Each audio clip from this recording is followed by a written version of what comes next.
bait right there.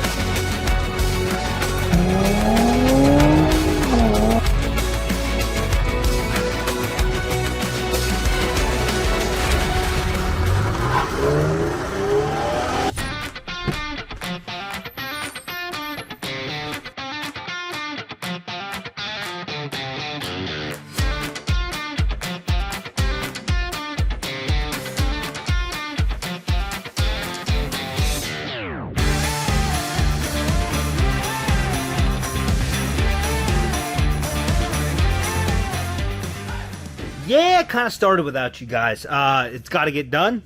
Not happy about it. Not thrilled. Really not. I'm not happy at all. This is not what I planned to do.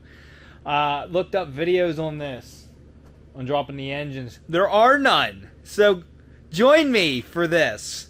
There is one 6-part series of a guy pulling the 2.5 4-cylinder out of a rear-wheel drive ATS, which is, the engine's very similar. It looks the same, except for this one has a turbo. The one he did was rear-wheel drive. This one's all-wheel drive. Which makes it all that much more difficult. And after I get this couple bolts out of this skid plate, I'll show you why the all-wheel drive one's so much more difficult. Alright, so everything under here is still coated with oil, even though I washed it. This subframe just has oil all through it, and I know it's not leaking out of the engine because look how dirty it is. I just dropped the engine oil out of this, and it's very clean oil. All of this oil that is on everything is not clean oil. It's dirty.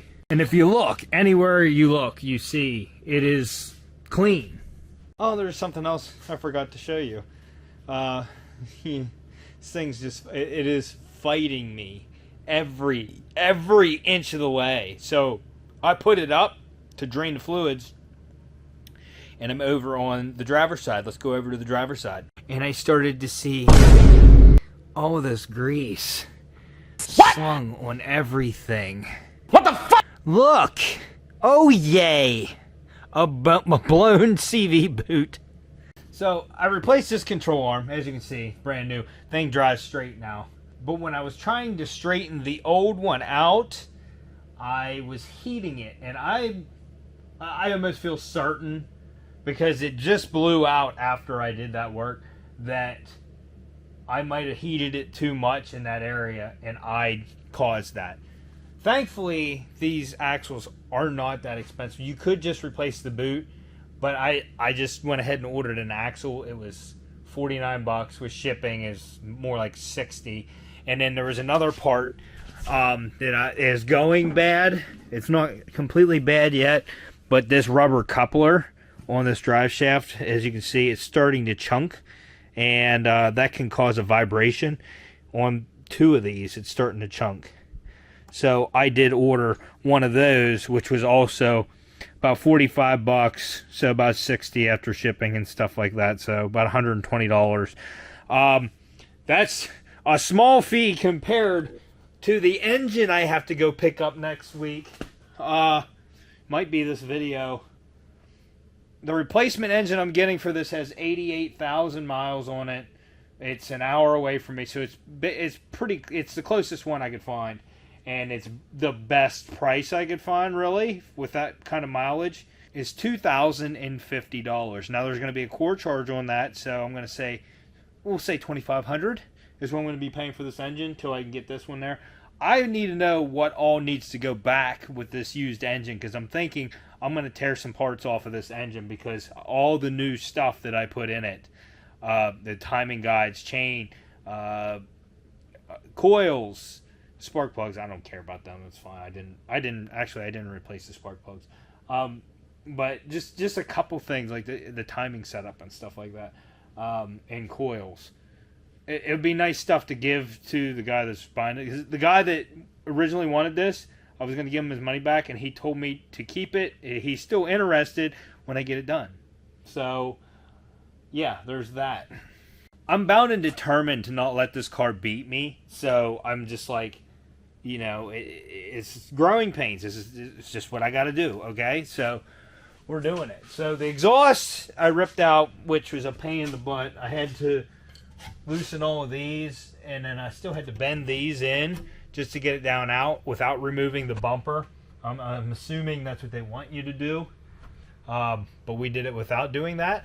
But here's what I wanted to show you anyway. So we're replacing this axle, and here's the transfer case. The drive shaft on this, well, the transfer case bolts to the oil pan. So this oil pan is going to be completely different than the rear wheel drive model because it has these mounting provisions. It also has a hole that goes through the oil pan to come over to this drive shaft. So the drive shaft runs through the oil pan. But, I mean, all of this comes down as one unit. All of it, transmission.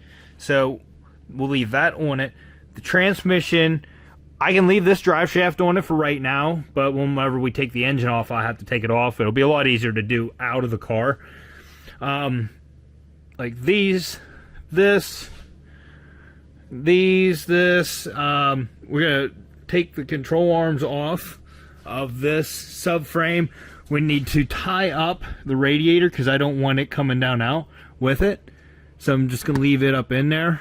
But we have a lot of stuff to disconnect. I have a lot of cleaning to do over here because of this situation. It makes me mad. But I'm cutting my losses on this. This is gonna be my biggest loss on the channel ever, but I'm not letting it beat me. We're gonna get it done. We're gonna get it out of here. This is the curse of the C10 is what this is. I plan to work on it. Stuff happens every time. So off camera, all the fluids are out. Also the AC is drained because you have to take the AC lines off of the condenser or off of the compressor. And you gotta take all the, I gotta get a lot of stuff up top now. I got, a lot of stuff underneath. Right there's the shifter linkage. I got it just hanging. Drive shaft's out, exhaust is out, the heat shield was out. There's some braces there you had to take out to get the drive shaft and the exhaust out. So I did all that. You can see there's a little bit of coolant here because I drained it out. And I saved it! I didn't do that with the oil. I don't know. I just don't like to reuse oil. Even though I just put it in this engine and it looked clean, I'm still going to put fresh oil in that other engine. Just because. What happened with this engine, I can tell you right now, I'm about 100% sure, why the head gasket went bad again. Beginner mistakes, obviously. I don't believe it was any of my work except for the part where I checked the block to see if it was warped. So all I did for that was lay a straight edge, which wasn't even the best straight edge I had. It was just like a level, and shine light on it, and I didn't see any light shining through. What you should do is get a good straight edge and feeler gauges, and then go around and see if you can fit any feeler gauges underneath it to see if the block's warped. I mean, if the block was warped, it's kind of a lost cause at that point. You can get a block resurfaced, but you're basically pulling the motor out anyways to do that, and I'm sure you probably could roughly resurface it with like a flat plate and some sandpaper and stuff like that, and that's crude. You're not guaranteed it's going to work. You're also going to get shavings and stuff down in coolant ports and all kinds of stuff. As expensive as this engine is, it's what needs to happen, so that's why I'm putting it in there. But yeah, that's what I feel certain that this car has been overheated many times before I got it. This car was definitely neglected, as you've all seen, and this is part of it. So the head was warped. The guy said it was warped slightly. It wasn't too bad. So the cylinder that's leaking coolant now is the same exact cylinder that was before, so the block is also warped in the same area. So dropping the whole cradle out of this is how you pull the motor. Everything comes out. It's a lot of work, but I think it's easier than redoing the head gasket like I did. the fuse box, you have to dissect it, get it all apart, get all the connectors off. All the wiring and everything stays on the engine and transmission, and you pull it all down as one. So, and from what I've seen online, the new engine had a wiring harness on it. And if you remember, the wiring harness on this, the loom is like disintegrating. It looks horrible. I'm hoping the new wiring harness is the same. I hope it's the same. I'm gonna roll with it if it comes with it and it's not all cut up and stuff. But if we do have issues after that, then I'm probably gonna have to swap the wiring harness over to the new engine, because I know this engine came out of an all-wheel drive ATS, and there is still a possibility that pinouts on the connectors could be different and stuff. I don't know why GM would do that, but there is the possibility for that. So I'm taking the chance by running the new harness. If they cut it, I'm going to have to swap the harness over anyways. So I'm done talking for now. I still have to knock these suspension arms off and get the axle nuts off. And I'm pulling this axle. The other one can stay on. But yeah, this is not at all what I've planned to do. But we're doing it.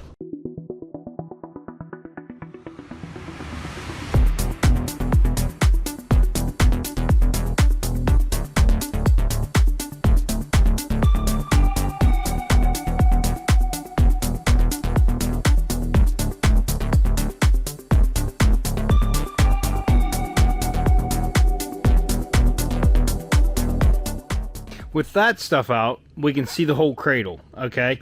So what I'm going to do, now you could take all of this out as one. I still might.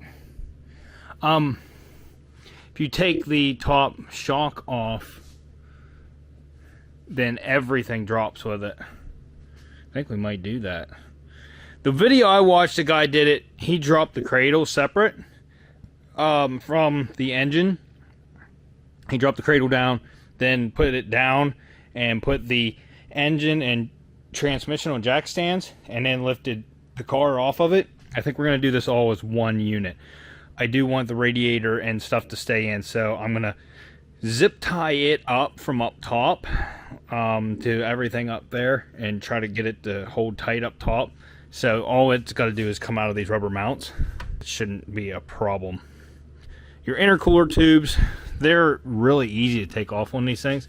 You get a screwdriver in there, pry that out, and then you can pop it off there. There's one on this side, and there's also one on this side, and it is the same clip. Push it in, pull out on that, which I can actually get this one out, looks like. And you pull it out far enough that it unclips on the inside, and then you can slide that tube off. These hoses are staying. This is for the condenser.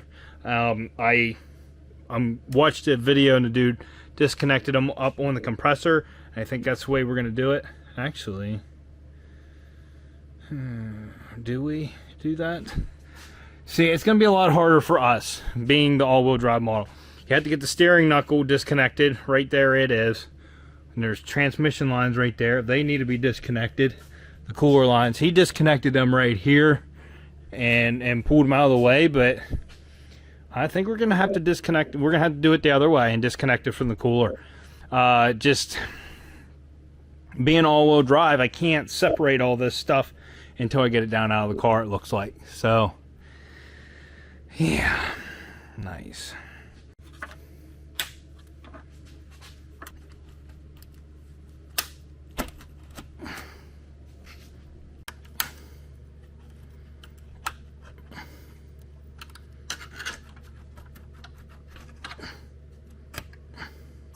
Another thing you really have to do if you're dropping all this stuff is make sure your car is steady on the lift whenever you get everything disconnected, okay? When we're going to lift the car off, we need to make sure that it's not going to want to tip off the back of the lift. I think we have the lift arms, they're at the jack points on this. I think they're back far enough. I think there's going to be enough weight for the rest of the car that it'll be all right, but I know when that guy dropped it, he left all of this on with the shock and stuff and just disconnected the control arms. But like I said, if we just take a couple bolts.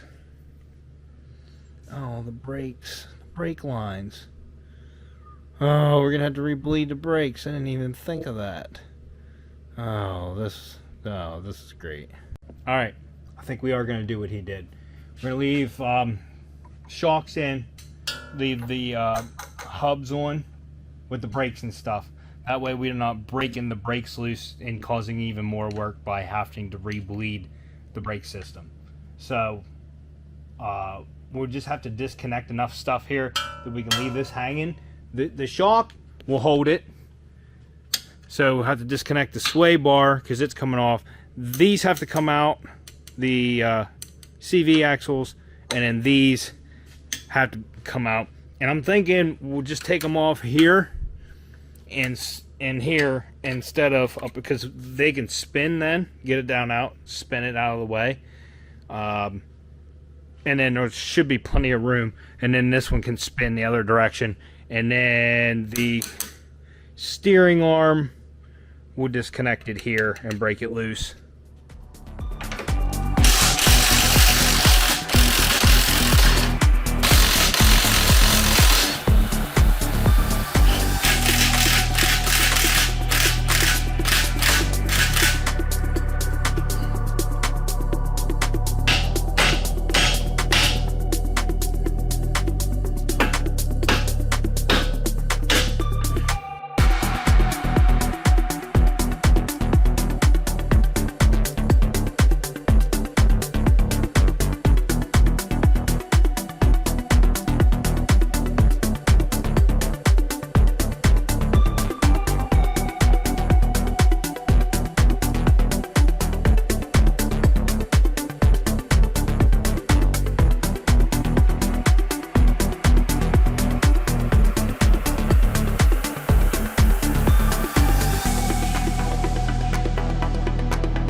So I think this is a good stopping point for the day.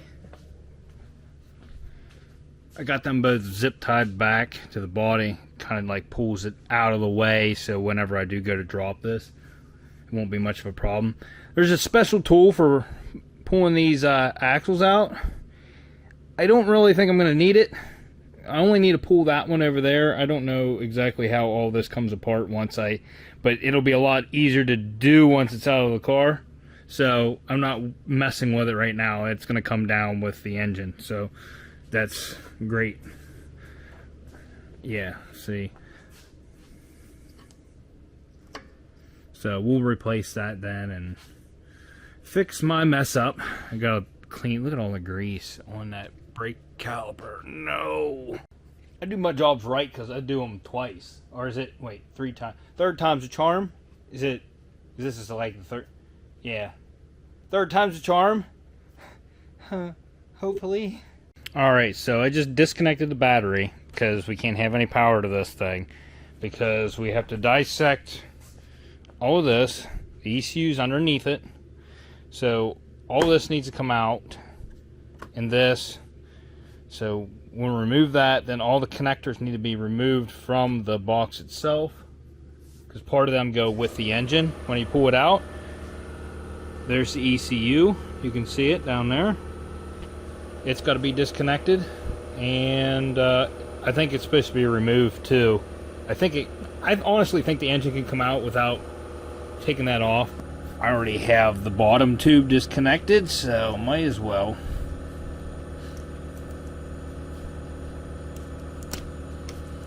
Go ahead. And this is a twist connector I don't like. I think I almost got it. Right there. And out it comes. So still oil in that. That's probably still remnants from what was in from the PCV valve. Yeah. I'm gonna let that drain. So dark. I also have the other tube disconnected, but we can't get to that until we get the airbox off. Probably next clip is going to be me going to get the engine for this, but it's going to be in this video. So, yeah, next clip, going to get the replacement engine. Also, I just want to note, I have a friend that works for GM, a lot older than me. He's worked for GM pretty much all his life. And when you mention this engine to him, he just shakes his head. He hates it too. So it's not just me. This is GM mechanics hate it too. Okay? So in an unfortunate turn of events, I'm not getting the engine that I said I was gonna get. Had 88,000 miles on it for $2,050. Unfortunately, I'm paying a little bit more, but I'm going to LKQ right now to pick one up, closest location. I think they said 86,000 miles on it, and I get a 6-month, 6,000 mile warranty with it. So that's at least nice. And yeah, it's $2,400. I'm telling you, this car just keeps stinging more and more. Just raking me. Just take it all. You sons of...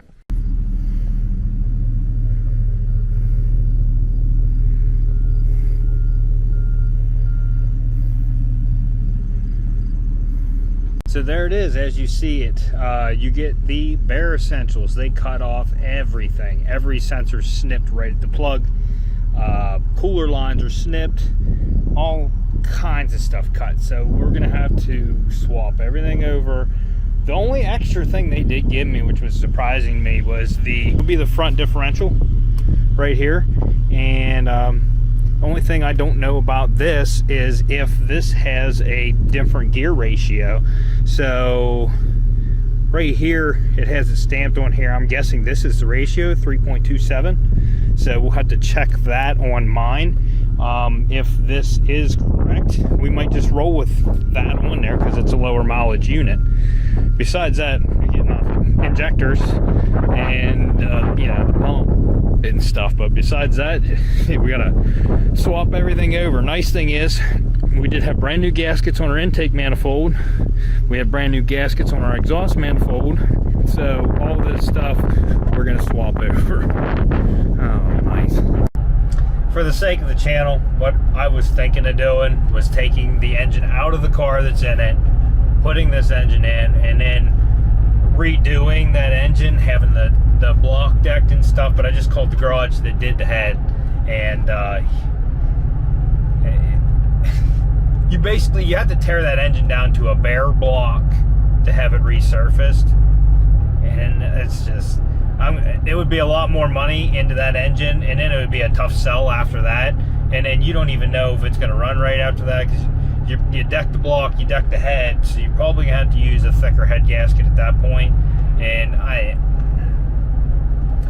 it'd be a tough sell. So I think I'm just going to do the normal thing and take that engine back and get the core charge for it, and you know, eat the loss. It is what it is now. I want to keep the channel moving. I don't want to be stuck on Cadillacs forever, and you know, I also have to tear the parts car apart, and it's just lots of stuff, and I want to keep moving. So that's what's happening. This is me regretting life choices right now. Might have been better off just to stay with your mom.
That was worth the $2,400 right there. I get a wooden engine stand.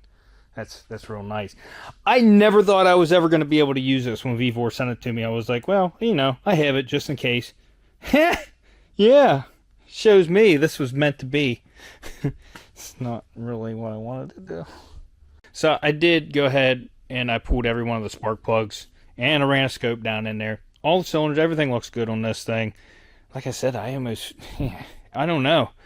It just looks really clean. But then again, the timing cover looks really clean on top too. So, I don't know. Yeah, look at the timing cover. It's really clean up there. And then it's grimy like the rest of the engine down here. So maybe it wasn't changed. Maybe just the top of the... Maybe they cleaned it. Power washed the top of the engine. I mean, I do that. So, valve cover looks really nice. This pump looks like it's almost new. I don't know. But, yeah, this stand, pretty nifty. I wish they would have drilled this hole a little better. Because it comes back in. If I pull this pin out and rotate it, it spins... And comes back, and then the holes don't line up again, and then I gotta try to push the engine thing out to get the pin back in. But yeah, whatever. For a cheaper engine stand, it will do. Now I was lucky enough that I had 4 bolts that worked for this, that were the right thread and long enough, and then I also, that one down there's not threaded, so I ran a nut on the back side over here, so it's on there pretty good. I started going over this and pulling all the little like clips out, like this one. Actually, I could probably leave this one on here, but yeah, this is what they broke off most of on this engine, is these things, which if you see how hard that one's coming out, yeah, that came out. This one's broken, which I could just push that one through. I'm going to take these off. Every connector has...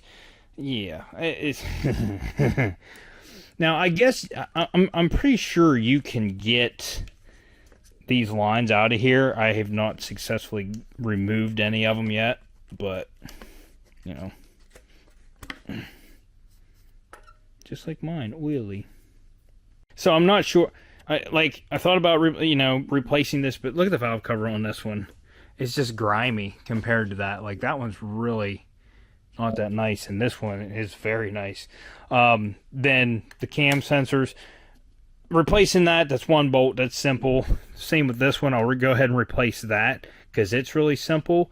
And then I have this brand new line here, so I'll just go ahead and replace that off of my engine if I can get this line out successfully.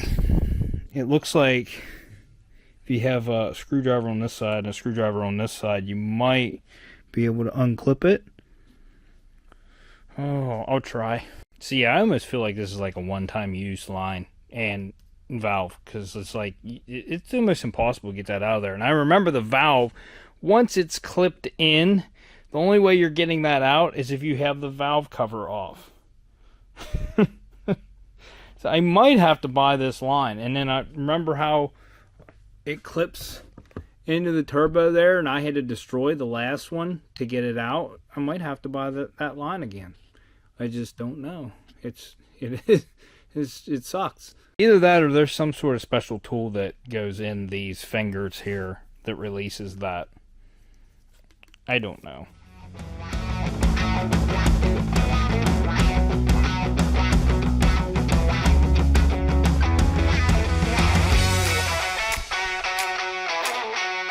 So I just spent like an hour going around this engine. Also kind of pulled my thumbnail up a little bit, just trying to get all the connectors off of all the sensors and all the lines that they broke and stuff like that. And then I went ahead and took the coils off of that car and put on this one, because I checked all the cylinders and all that stuff, so I wanted to make sure that gets sealed up so that I don't lose anything down in them spark plug holes. I drained the oil. There was a little bit of oil in the differential. There was also a little bit of water in it. Not much, but I think it was just from sitting or whatever. So we drained that out.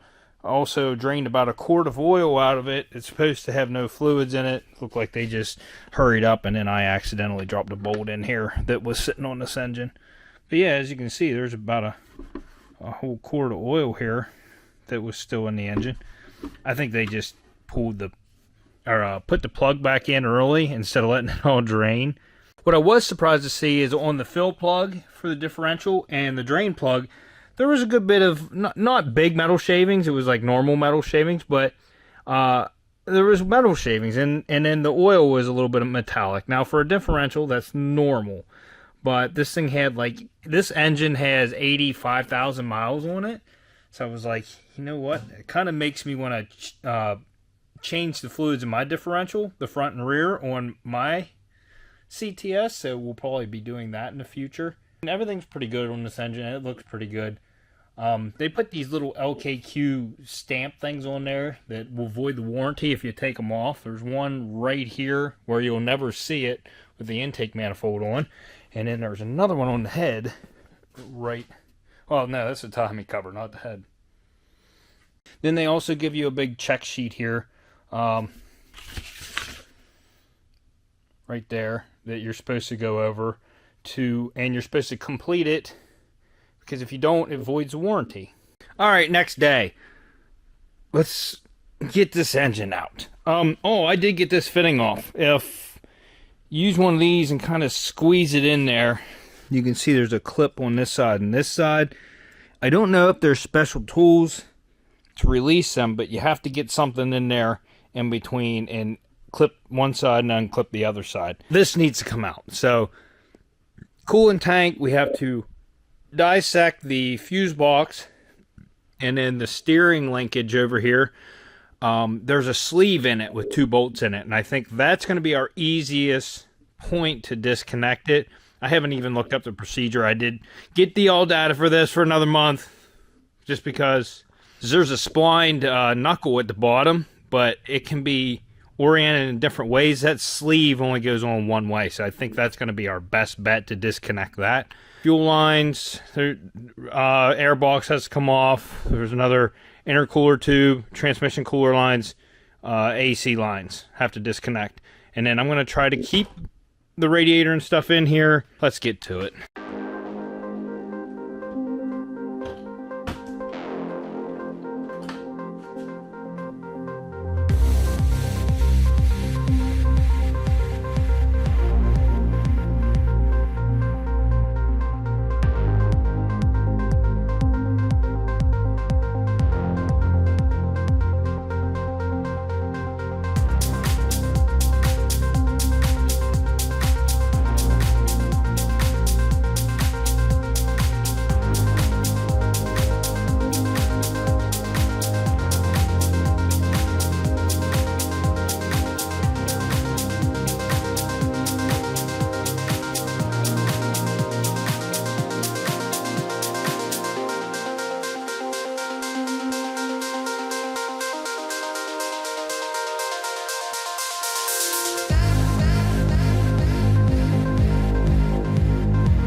Figured right now is a good time for like an intermission. So all the wiring is, I have it zip tied up here. As you can see, some of those go into the fuse block, One of them like plugs in over here. The ECU has to come out. Over here is the ECU. Fuse block. That's the bottom of the fuse block right there, which all the connectors go into. So you can see some of them right here. These three. And then there's one there and then one right here. So all that's separated. I got one AC line off. The other one is a son of a, I don't want to say it. It's this top one right there, and the line bends down towards where the nut is. So I can get a wrench on that, but I can't get enough leverage at the moment. I'll get it, just not right now. This harness is not connected. This harness connects to the radiator fans, which I'm gonna try to leave in here. Like I said, I got one cooler line off. That clamp faces down, so I can't get on that. So it's disconnected from the intercooler, but right there where it connects, I am gonna spin that once I get the engine out, so it's accessible. But right now it's not. It's crap. We got some stuff plugged in back here that connects into a harness that I think we are gonna have to disconnect. There's a vacuum line back there. It's gonna need to be disconnected. Just looking around, trying to figure out everything I'm supposed to get at. And then right there is the steering shaft, and that's that sleeve I was talking about. And there's two bolts in it, one direction and one the other direction. And it only goes in one way. So we are going to get that out. And it doesn't look like 10 millimeters. I'm going to work on that right now. I'm hoping that it'll slide on the shaft, because then that would be really easy. Then I could just slide it down and it would just fall out.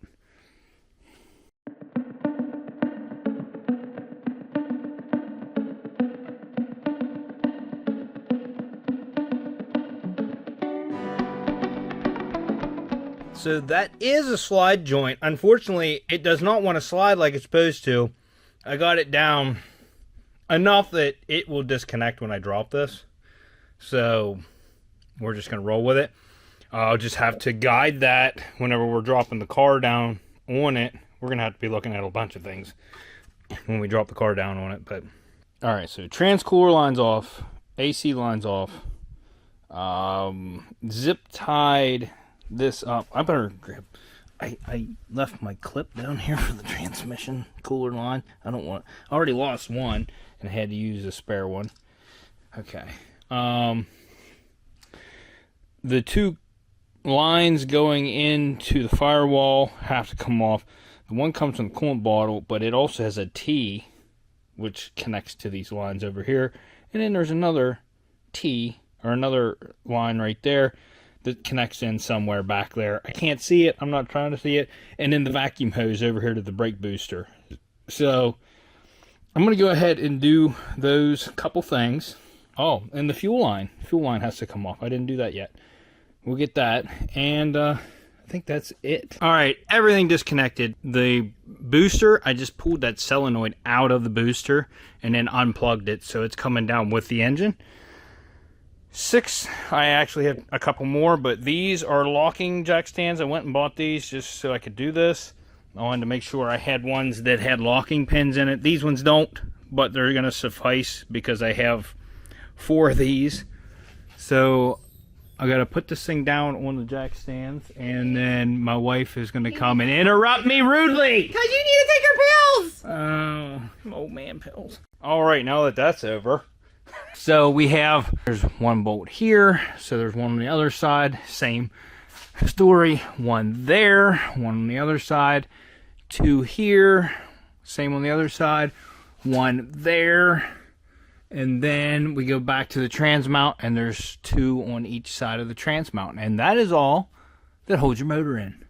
This right here, the motor mount is on top of this support right here, so there's only 1 bolt in that. Yeah, so all this stuff's got to get lined back up perfectly when I bring it back down. So yeah, it's going to be fun. You can loosen these up. It gives you a little bit of shift with these. But if we leave everything connected and then put it back in the exact same way we took it out, the alignment should be still pretty good. Now I'm going to have to go get an alignment. One thing you got to watch is you don't get snagged on the shifter cable I have hanging here. Might actually just tuck it up in right now because it's going to want to come down with the transmission. You know what? Let's just leave it hang. We'll just have to monitor that and make sure it doesn't get caught. Everything's attached to the motor, cooler lines, all this stuff. So, and it's all coming down. So,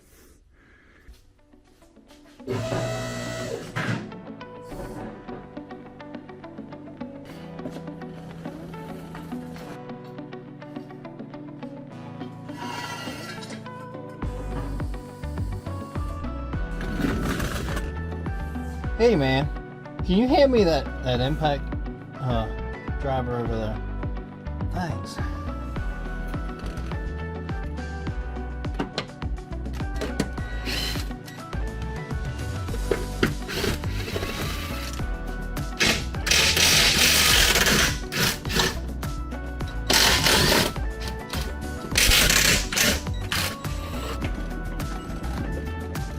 now here's the nerve-wracking part, okay? It's unbolted. Now we have to lift the lift and listen for crinkles and crunches and shit.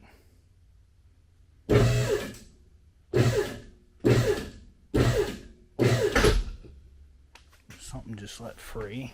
It's dropping.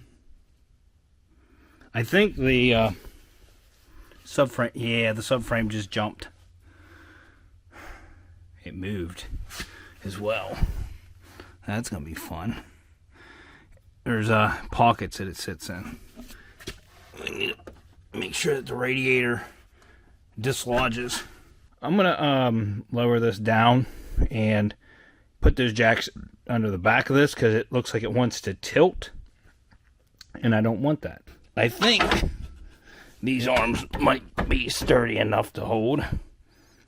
All right, so I started lifting it. Now that I put them jacks in the back, first thing I noticed, and I like, the radiator is going up with everything.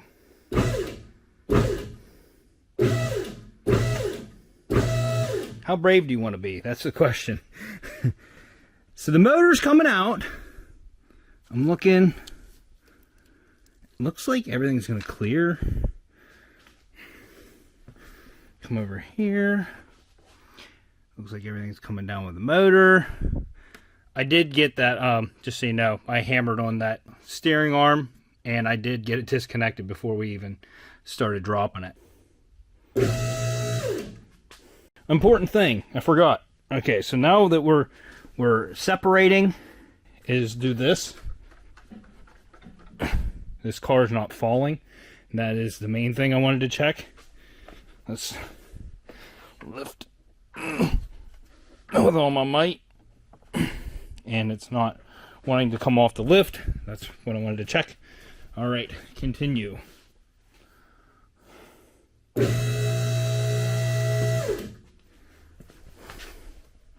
I can still see. No, this is coming off with the engine. I still see the shifter linkage over there. We need to make sure that it passes whenever the car goes up, because it's going to go up with the car.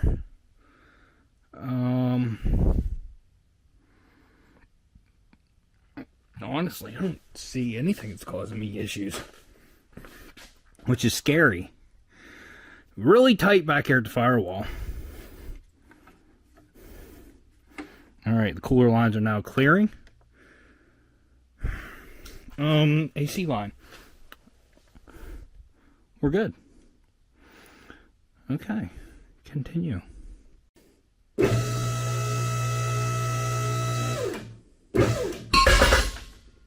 Okay. Shifter linkage, I believe, got caught. We had something pull. I think it's a shifter linkage. I'm down here, and the shifter linkage is right. I don't know if it got caught, but it doesn't seem like it would have got caught on anything, and I don't see anything else attached. I'm gonna go ahead and tuck this up on top of the transmission, the shifter cable, so it won't try to attach itself. I think we're good.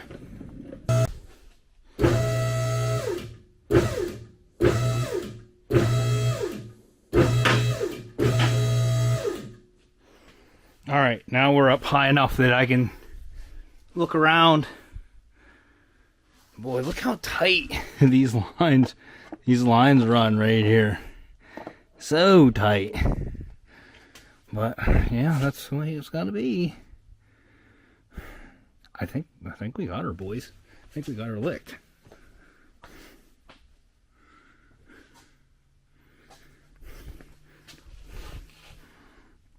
I'm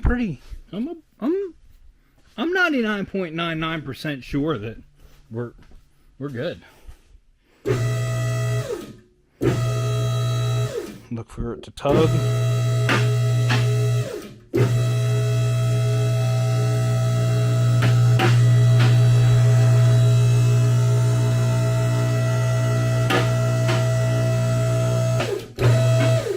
There it is. That is intimidating.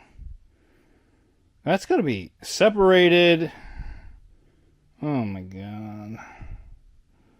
We gotta get some more jack stands out here. So one thing I did want to check, this differential is 3.27. It is the same ratio as that one. So we're going to put that unit in. I did just put, look, I had fresh gear oil here, and that's what it takes, synthetic 7590. So that's what I got. I probably have enough to do my car. I got more over there. We got to move a bunch of stuff over. We're going to strip this thing bare and build that thing up on the stand before we bring it over here. But this is, well, this is going to be fun to work on because I need to support the transmission and still separate the engine. And yeah, we're going to have to separate all of this fun stuff. Anyways, I feel like that is enough for today. Okay, now that I've done this job, it was easier than I pictured it to be, but I would not put this on a beginner scale at all whatsoever. Now, honestly, swapping everything over to this engine and then getting this engine mated to the transmission on jack stands is going to be probably entertaining, to say the least. But it's what's going to happen. So this whole wiring harness, all the lines, everything has to go on that. So this is going to be fun. I already tried to pull the drive shafts, and lo and behold, they don't want to let go. I do have a brand new one for this side, which is nice. So if you like this video, smash that like button, consider subscribing. Hit that dislike button if your mom's waiting to set her body back down on my power plant. And we'll see you on the next episode of Unwrecked.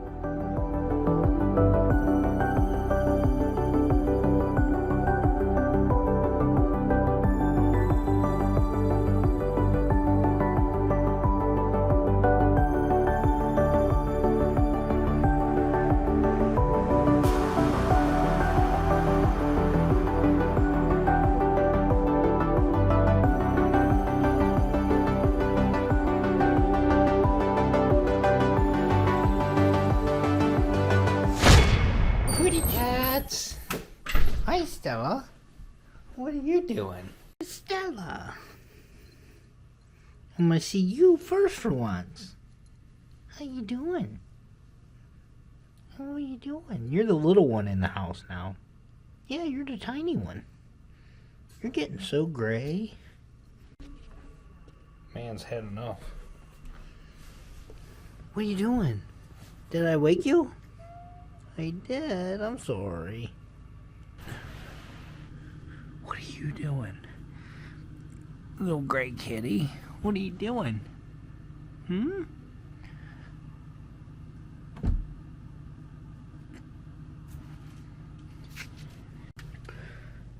Made my wife mad. She's packing up and leaving. Are you going with her? I'm kidding. She's going to a photo shoot. This is the big baby right here. You're 11 pounds. Look at them. Look. They're half the size of my hands. Look Look at this. Look at the thumbs on that guy. Dude just swat at me. I told the viewers that I made you mad and you were packing up and leaving. You want to say bye-bye?